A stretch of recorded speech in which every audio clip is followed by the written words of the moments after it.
Abre a sua Bíblia comigo no Evangelho segundo Lucas. E olha, fique atento, porque Deus está nesse lugar. E quando Ele está, milagres acontecem o tempo todo. Lucas 22, 35.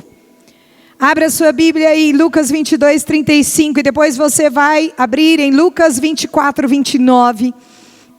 Eu quero falar daquilo que Deus tem ministrado no meu coração esses dias. Eu quero compartilhar com você sobre isso. E ele diz assim: em seguida Jesus os inquiriu: quando eu vos enviei sem bolsa, mochila de viagem e outro par de sandálias, sentiste falta de algo?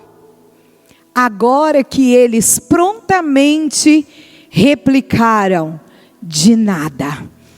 Pega outra versão para mim, por favor. Não quero essa versão. Vê a NVI, por favor. Na minha versão diz assim: em algum momento eu os enviei sem alforjes. Essa palavra alforje é muito forte. Alforje era uma bolsa que os soldados levavam para a batalha, para levar mantimento. E eles distribuíam aquela bolsa, às vezes em cima do cavalo, porque ela era aberta ao meio e fechada nas laterais, para distribuir o peso. E a Bíblia, aqui na minha versão, eu quero ler a minha versão. Se você tem a versão NVI aí, você pode pegar. E disse o seguinte, Lucas capítulo 24, verso 35 diz: e disse-lhes: quando vos mandei sem bolsa, alforjes ou sandálias, faltou-vos porventura alguma coisa? E os discípulos responderam: nada. Ai, meu Deus! Agora você vai virar a sua Bíblia aí, por favor. Continue Lucas. Mas aí você vai lá, agora, Lucas 24. 24, verso 29. E diz assim: e eles o constrangeram dizendo: fica conosco, porque já é tarde, e já declinou o dia. E entrou para ficar com eles. E aconteceu que, estando com eles à mesa, tomando o pão, o abençoou, e partiu, e deu a cada um deles. Logo em seguida, abriram-se os olhos, e conheceram, e desapareceu-lhes. Eu quero falar sobre esses dois momentos aqui. No primeiro momento, os discípulos chegam para Jesus, e eles estão ali conversando, aproveitando os ensinamentos de Jesus, e Jesus pergunta para eles: em algum momento que eu dei uma ordem para que vocês fossem fazer algo para mim, lhes faltou alguma coisa? E eles unanimemente disseram: nada nos faltou. E a minha colocação, o que eu quero que você preste atenção, é que aqui Jesus cita três coisas. Ele cita a bolsa, ele cita o alforje e ele cita as sandálias. Quando você vai pesquisar cada um desses elementos, você vai ver que são dois elementos de sustento e um de proteção. Efésios 6 diz que nós devemos calçar os nossos pés com o evangelho da paz. A pessoa que anda descalça é uma pessoa que não está preparada para os embates da vida. Quando você tem sonhos, as pessoas direto, mandam WhatsApp, áudio para a gente perguntando: pastor, eu sonhei com tal coisa, eu sonhei com tal coisa. Eu falei: oh meu Deus do céu. Mas quando a pessoa sonha correndo, descalço, sem roupa, o que isso significa? Falta de espiritualidade, falta de intimidade com Deus. A roupa fala de proteção, porque a roupa também fala de honra, fala de guardar as suas vergonhas. Deus não expõe ninguém. E aqui Jesus está dizendo para os discípulos: olha, todas as vezes que eu mandar vocês, entenda uma coisa, o sustento já foi liberado. Sabe por que eu estou te falando isso? Porque muitas vezes Deus coloca sonho no nosso coração, Deus coloca projeto diante de nós, Deus nos chama para o ministério, e você diz: como que eu vou fazer isso? Eu não quero saber como que eu vou fazer, eu sei que eu vou fazer, e vai dar certo. Sabe por quê? Porque aquele que começou a boa obra é fiel para terminar. E se ele sonhou primeiro, se ele investiu em mim primeiro, ele já liberou o recurso. Deus nunca vai te pedir algo que ele já não tenha te dado a provisão. Deus nunca colocará diante de você um casamento falido. Agora, nós fazemos escolhas erradas, porque a gente escolhe com base num passado de dor. E quando você não resolve seu passado, você tem duas tendências: a se tornar como a pessoa que te feriu, ou se aproximar de alguém semelhante a ela. Se essas coisas estão acontecendo, é porque você precisa se curar diante da cruz. Você precisa rever seus conceitos e valores. Nós temos inúmeros casos de mulheres que casam com homens muito mais velhos do que elas. 15 anos, 20 anos. Por que isso acontece? Porque ela não quer um marido, ela quer um pai. Existem maridos que cobram das esposas, cobram, e a mulher não consegue satisfazer aquele homem porque o seu desejo é insaciável. Por que esse homem faz isso? Porque ele não quer uma esposa, ele quer uma mãe que ele não teve. Mas Jesus está dizendo: eu jamais colocarei um caminho falido diante de você.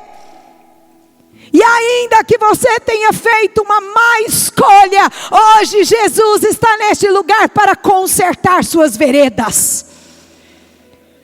E todas as veredas antigas serão acertadas.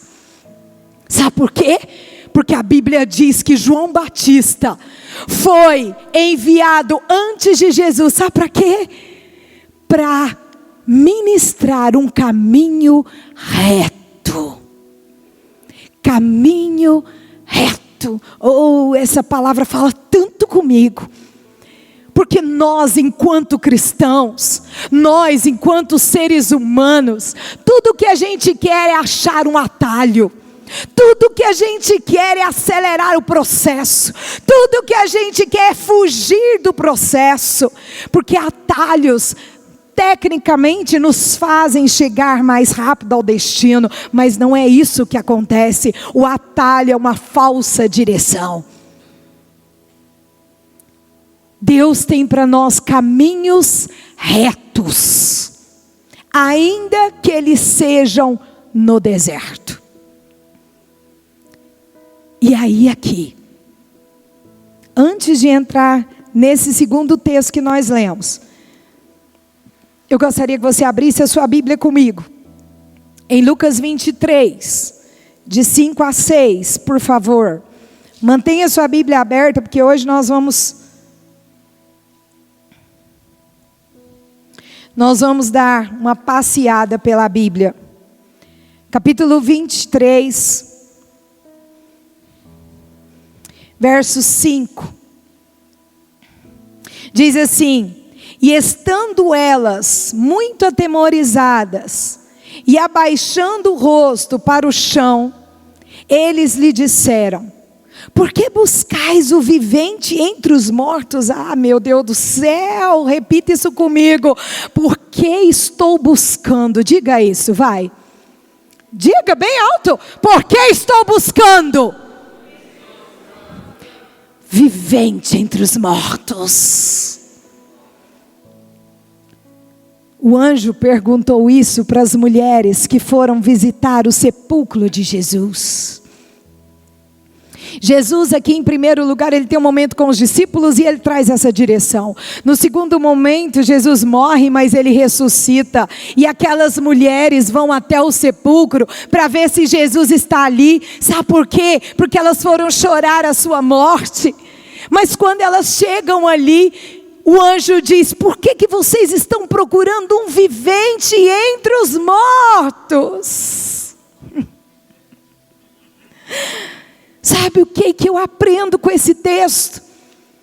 É que muitas vezes, quando nós precisamos de uma solução, sabe aonde a gente tende a buscar? No meio do lixo. Aonde é que é o lixo? No meu passado. Seu passado não pode resumir seu presente, muito menos definir seu futuro. Seu passado passou. Se você ficar revirando o lixo, você vai levantar odores. E você mesmo vai se confundir com a dor de um passado remoto. Deus tem para você coisas novas. Aquelas mulheres foram ali pautadas na última informação que elas tinham. Qual era a última informação? Jesus morreu. Só que elas já estavam atrasadas, porque quem vive a verdadeira vida de Deus, vive em novidade de vida. E quando o povo soube que Jesus tinha morrido, ele já estava a caminho da ressurreição. Ah, você não entendeu. Quantas vezes você está buscando o túmulo vazio? Será que você é daquele que precisa de uma âncora para se motivar para a próxima fase? Quantas pessoas precisam de uma zona de movimento proximal para tomar decisões para o próximo nível? Olha aqui para mim. Jesus, antes de tudo, ele é novidade de vida. Não importa quantas noites você passou chorando por uma tristeza, por uma situação desafiadora, o dia vai amanhecer. A questão é que você está chorando porque tudo que os seus olhos veem ainda é escuridão. Mas o dia não muda às 6 da manhã, o dia muda à meia-noite, quando ainda existem trevas. E aí, você fica esperando um sinal para poder entender que Deus está fazendo alguma coisa. Quantas vezes os fariseus, quantas vezes eles pediam: dá-nos um sinal. E Jesus dizia: nenhum sinal lhe será dado, geração incrédula.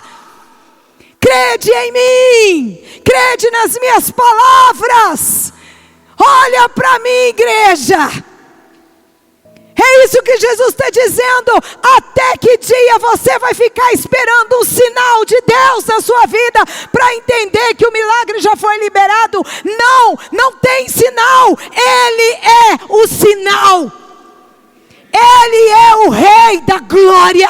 Você não precisa de um sinal, você precisa confiar. Você precisa acreditar. Você precisa descansar. Mas é difícil, não é? Descansar talvez seja o maior desafio dessa geração. Uma geração que é ligada no 220 volts. Uma geração micro-ondas. Uma geração que quer tudo para ontem. E aí, se Deus não faz no nosso tempo, a gente acha que Deus não está nos ouvindo. A gente emburra com Deus, igual o menino birrento. se Deus não fizer do meu jeito,